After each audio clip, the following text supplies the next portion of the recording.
If you're a business owner just getting started or even doing upwards of $5 million in revenue, I think that this is very important to hear. And as somebody who's worked with all types of businesses over the last 6 years, I had an experience a couple of days ago that I think applies to anybody in that segment. I was talking to somebody who had gotten my information from a client of mine.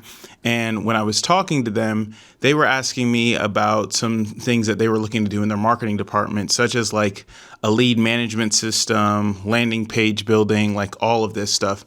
And so when I gave him the cost of what we were going to charge, he paused for a second and he actually gave me an answer I haven't heard very often. And he was like, man, for all of that, that sounds like that's a relatively cheap price. Are you sure it's not going to be more? And so it kind of made me think about how my business has changed over the last year and what I could tell any business owner out there. And it's that when it comes to marketing, right, I believe that organic content is probably the best foundation for your marketing.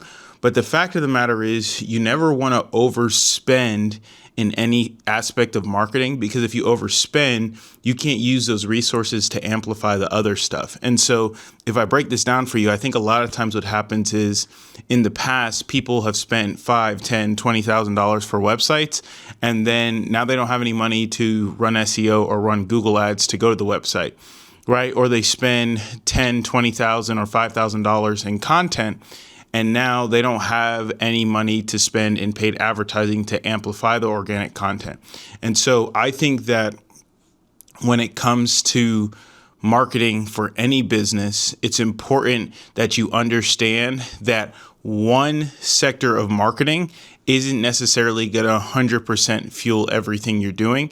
And so it's important that you have a budget set aside for each aspect.